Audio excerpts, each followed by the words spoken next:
We took the communion today, and as I was just before I came up here to read the scriptures for you, my eyes caught this sign, Lion of Judah. You know, all of you have heard about the Lion of Judah. You've sung about it. You've read scriptures about it. You've read sermons about it, books about it. But does anyone really know why Jesus is the Lion of Judah? What all that means?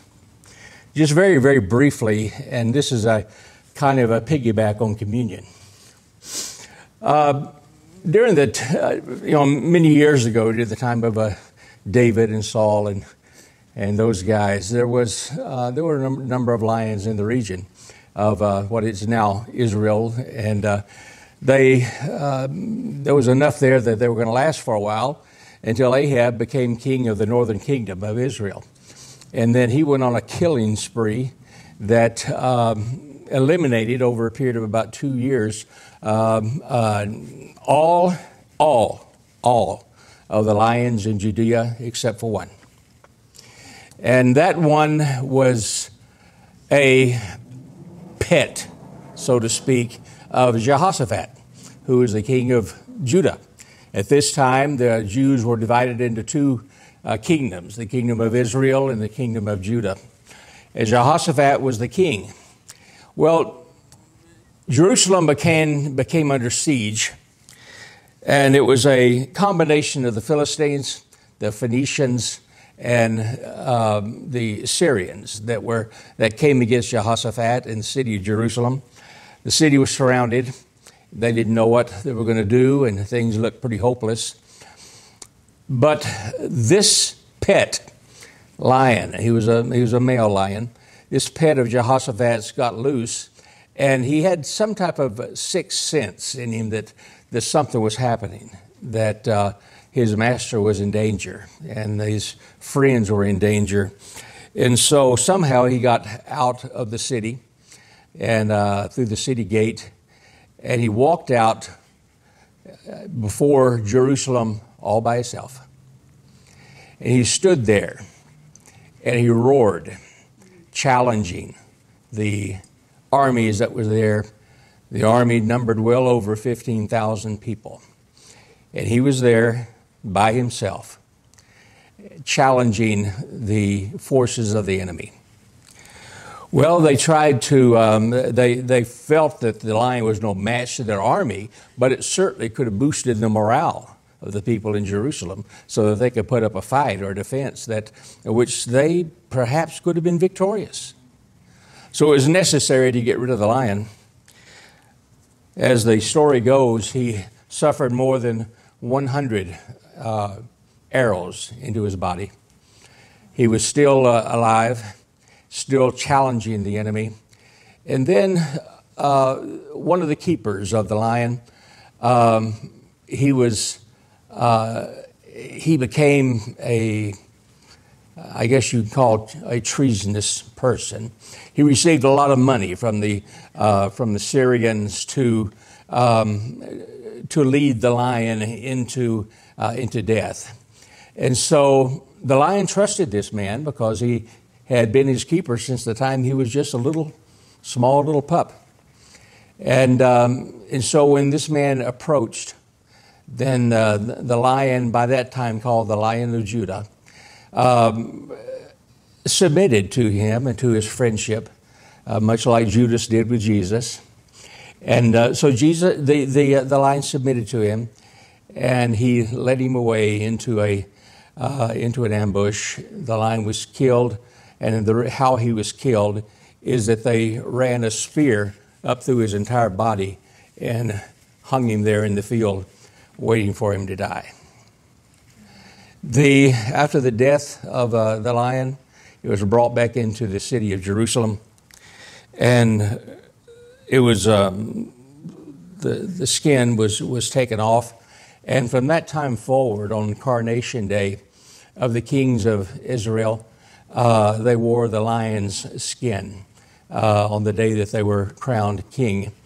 And Nebuchadnezzar took that same skin when they captured Jerusalem in Judea, brought it back to Babylon, and the Babylonian kings then took on the practice. But not only that, they had preserved part of the meat and certainly preserved the blood of the lion.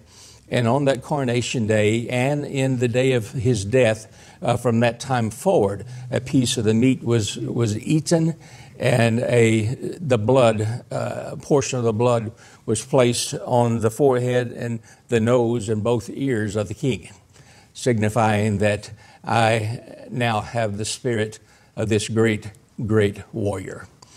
And it was that truth, that historical reality is what was adopted into the life of Jesus. And now we call him the Lion of Judah, and based on that actual story. And it was and when people said that about Jesus, they immediately knew what type of character he was and what type of a person that he was, and how the respect that was due him was certainly far less than what he should receive, regardless of what it is. But anyway, while we were taking just before we took the communion, I wasn't even paying attention to the sign until I looked up, and boom, there it was. And communion was certainly the perfect memorial to the Lion of Judah. Turn me, if you will, to the book of Mark. So we look at chapter number 10.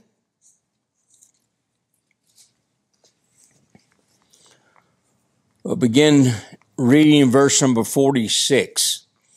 And they came to Jericho. Now this is Jesus and his disciples. And as he went out of Jericho with his disciples and a great number of people, blind Bartimaeus, the son of Timaeus, sat by the highway side begging. And when he heard that it was Jesus of Nazareth, he began to cry out and say, Jesus, thou son of David, have mercy on me. And many charged him that he should hold his peace. But he cried the more a great deal, thou son of David, have mercy on me. And Jesus stood still and commanded him to be called. And they called the blind man, saying unto him, Be of good comfort, rise, he calleth thee. And he, casting away his garment, rose and came to Jesus. And Jesus answered and said unto him, What wilt thou that I should do unto you? And the blind man said unto Jesus, Lord, that I may receive my sight. Now, the word that's been translated receive in the King James Version is the Greek word anastasian, which means avenge. So in the original language, it says that I might avenge my sight. And Jesus said unto him, Go thy way, thy faith has made thee whole. And immediately he received his sight and followed Jesus in the way. The story about Bartimaeus is quite amazing. Bar means son of. So when you say Bartimaeus, it means the son of Timaeus. And we see in this Mark setting that he was the son of Timaeus. Now, Herod Antipas had a palace. He was the governor of Perea and the Galilee. He had a palace in Jericho, and next to his palace was an armory that he would use in case there was some type of local problems that they needed soldiers for. They could arm them with this. Well, his housekeeper, or his business administrator, was a Jew Greek. His father was Greek, his mother was Jewish, and so his name was Timaeus. And he was a very good servant and very good business administrator for Herod Antipas. But Timaeus had a son who was an absolute jerk. Okay? He was born with both a silver and a gold spoon in his mouth. Anything he wanted, he got. but he never appreciated anything. You know anyone like that? Oh, this is what happened with him. He had loyalties to no one, but he would do anything for a buck. There were members of the Galilean Zealots, revolutionary group, who they approached the son of Bartimaeus. His name was Bartimaeus. So they approached Bartimaeus about making some type of arrangements that we'll give you so much money if you let us in to the armory with the cover of night, and we'll get our weapons that we need. Well, Bartimaeus had no loyalty to this group or no loyalty to the Romans. He just wanted the money. And so they agreed. 17 members of the revolutionary group was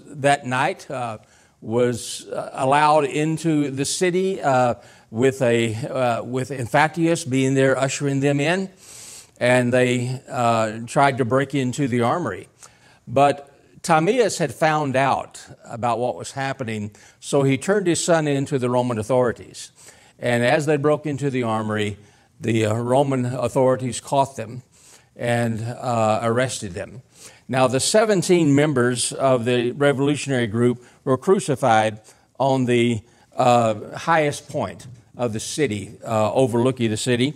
But Bartimaeus could have been accused and could have been imprisoned or faced death because of treason. But they did not, because of Bartimaeus and his good relationships over the years. They gave his son a break, and they accused him of profiting by seditious means. Okay? So they didn't accuse him of treason, but they said that he made a profit off of someone who was trying to commit treason. And so because of that, and because of his Roman citizenship, he was not crucified like the other ones were and did not face death. But he did face punishment. They call this particular punishment imperial punishment. Punishment that was specifically dictated by the Roman emperor himself, from Tiberius himself. Well, at the time that this happened, actually Augustus Caesar was the emperor, and so he was under this imperial judgment, which means that Caesar and only Caesar could reverse it or to stop it.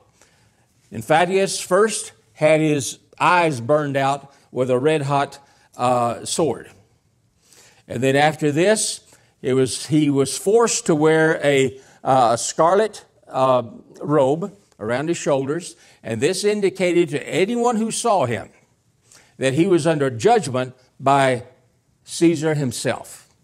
He was under imperial judgment. He had to wear this garment 24 hours a day, 365 days a year for the remainder of his life. If he took it off, that he could be immediately killed by any military personnel who was in the area. Anyone. Now, the final thing is that he was restricted. He said he could never leave the city of Jericho, but he could never enter Jericho. Now, that's kind of confusing until you realize what Jericho was about. He could never go home again to his father's house of Bartimaeus. He could never go into the upper city, but he was restricted here.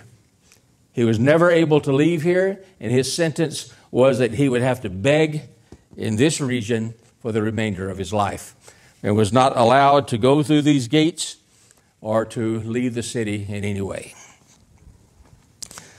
So the judgment had been made. Now, Jesus at this time did not have problems with the Romans. As a matter of fact, Jesus had done some good for Romans. We have a Roman centurion whose servant had been healed by Jesus. We have others that were taught by Jesus. And the Romans had no problems with Jesus at this time. He wasn't trying to cause a rebellion. He wasn't doing anything that would affect them. The only thing that they felt like he was doing was good. Now, he knew the Pharisees hated him, but they hated the Pharisees too, so that was okay. And so, Jesus was not an enemy of Rome. But Jesus also knew this, that he was on his way to Jerusalem. And the reason why he was on his way to Jerusalem is that he knew that he would die in Jerusalem. And not just a regular death, but the most horrifying death that Rome could conceive, that by crucifixion. It was impossible with the position Jesus held with Rome at this time. There was no way that within 2 weeks Jesus would drop from this high pedestal of respect and honor down to treason. And only the Romans could crucify for treason, and they were the only ones who could kill for treason. And so the Romans had to do it. Not the Jews, the Romans. But logically speaking, I mean, that could never, ever happen. Not with the prestige he had and the low area that he had to get to. It was impossible. Even if Jesus was to insult every Roman official in Judea, it wouldn't be enough to drop him that low. So Jesus had to make a calculated decision. How can I make the Romans my enemy so that they could crucify me in 2 weeks' time? How can I lower myself from this level down to this level so that the Romans could kill me, crucify me, as has been prophesied? And how I knew it must take place, and I know that it has to be this way. Looking at it from a human's point of view and our personality point of view, Jesus probably could have remained the rest of his life in that region, highly respected by the Romans. Jesus probably could have even participated in some administrative duties. He was that much respected and honored by the Romans. He would have lived his life for the rest of his life with having problems with no one but the Pharisees and the Sadducees. Certainly not the Romans. But he didn't. Jesus had to do something that would place him in a position of contempt, revilement, and an enemy of Rome in just 2 weeks' time. Jesus had been with Zacchaeus, and there's a position right here by the gate. They call this the pillar of recompense. There's also an office there where the clerk of recompense stays. At this time, the clerk of recompense was Alexius Gaius Irenaeus, and he's the one that wrote the information about the confrontation with Bartimaeus. Now, his purpose was to kind of be the patrol. If anyone was going into the city, then he inspected to see if they had the right permission to do so, or was at the level that allowed them to go in. He also was the clerk of recompense. The pillar of recompense was there. Every city that had a population of 10,000 or more had a pillar of recompense on the outskirts of the city. What this was this, is that if you felt like you had been abused by someone in the city, a neighbor, your employer, or if you try to collect money from someone and they refuse to pay you, or something like that, at which you felt like you had been abused, and you had exhausted all of your efforts to try to resolve the issue, and you had no success, then you could go to the pillar of recompense, and the clerk of recompense was there to record. You would take your shoes off, and you would hit the shoes against the pillar, and with that you're signifying that you're dusting the memory of this person off of your body, off of everything about you, and you are dusting the dust of the city and the circumstances away from you. Now, when you did that, then that meant that you have given the authority to Rome to take care of this problem. Now, for the next 40 days, the clerk of recompense sends his people out to do some investigating. In that 40 days' time, if they find that your complaint is justified, then that person has to pay you double. And if they don't pay you within 120 days, then they pay you 4 times the amount that's owed you. But in this investigation, if it's shown that you kind of fudged a little bit, that you had a personal grudge against this person, and so you wanted Rome to take care of it, and that your offense just wasn't really enough for Rome to take care of, then the person who gave the offense, they would have to pay the other person double, and if they don't pay them within 120 days, then 4 times the amount. And not only that, to go to prison. Now, another job of the clerk of recompense was to record in the official annals of Rome any major event that would take place. Obviously, Jesus, in his confrontation with Zacchaeus, was a major event. And so he was there to record this event. But something that was even greater than that was that when Jesus came out of the gate of the city and entered the road to go out of the city to Jerusalem, then by that roadside was the imperial prisoner of Bartimaeus, the son of Timaeus. And he screamed at Jesus, "Thou son of David," which is a messianic title, which means that he was bringing Jesus up to that level of the authority that could even neutralize the authority of Rome.